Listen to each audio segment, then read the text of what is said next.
देख रहे हैं इस वक्त मिडनाइट एक्सप्रेस। और आज बहुत बड़े सौभाग्य की बात है कि चित्रकूट में आगमन हुआ।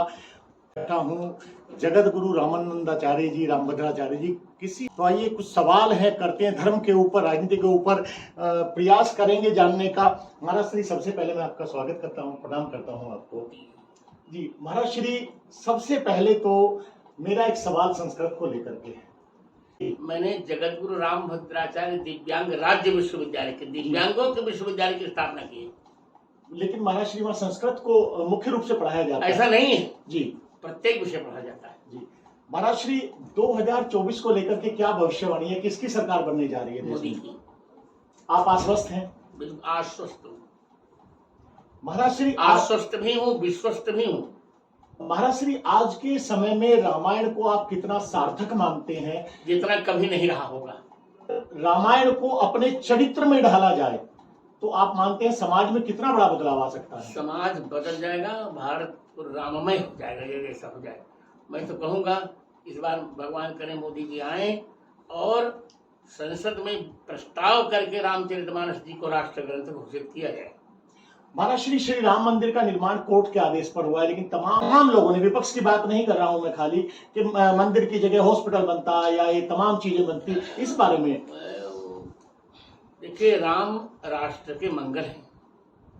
राम किसी के जन्म स्थान पर कुछ हो सकता है? इजराइल और फिलिस्तीन का युद्ध क्यों हो रहा है? आप जानते तो है, जन्मभूमि को ही लेकर तो हो रहा है जी। महाराज श्री, आप पद्म विभूषित हैं। पद्म विभूषण भी हूँ जी।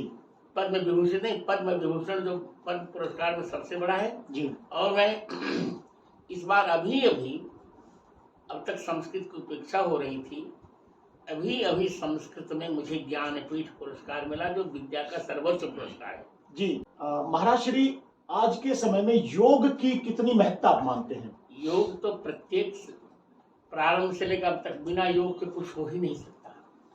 योगः कर्मसु कौशलम, कर्म की कुशलता ही योग है। महाराज श्री, 4 पीठ हैं, आपका अंतर्राष्ट्रीय सम्मान है, अंतर्राष्ट्रीय स्तर पर आपको बहुत ऊंचा दर्जा प्राप्त है। आपने अभी, एक सवाल हो रहा है मेरा, आपने अभी बेहद विश्वास के साथ कहा कि आश्वस्त भी हूँ, विश्वस्त भी हूँ, 2024 में मोदी सरकार फिर से आ रही है। इसके पीछे की वजह जान सकता हूँ? मेरा विल पावर ही इसके पीछे का कारण है। यानी कि आपकी भविष्यवाणी है, तो आपकी भविष्यवाणी आप मानते सत्य साबित होगी? ये तो सभी मानते हैं, मैं क्या मानता हूँ। लेकिन विपक्ष तो कह रहा है कि नहीं, वो जो है 300 से नीचे, तो कोई 250 कह रहा है, 240 कह रहा है। कोई बात नहीं, विपक्ष को कहने दीजिए, आप देख लीजिएगा 4 तारीख को, फिर आप समस्या बात कर लीजिएगा। मेरा आखिरी सवाल है, ज्यादा वक्त नहीं लूंगा क्योंकि आपका समय बड़ा कीमती है। क्या संदेश आप देना चाहेंगे योग को और आयुर्वेद को लेकर के? मैं तो यही कहूँगा कि जब तक आयुर्वेद और योग यहाँ नहीं आएंगे तब तक भारत का भाग्य नहीं सुधर पाएगा, क्योंकि एलोपैथी से कुछ सुधार होता नहीं है। क्षणिक सुधार हो जाता है पर वस्तु नहीं होता। और योग रहेगा, आयुर्वेद रहेगा तो न किसी को डायबिटीज होगा, न हार्ट की, न हृदय की समस्या आएगी, हम स्वस्थ रहेंगे।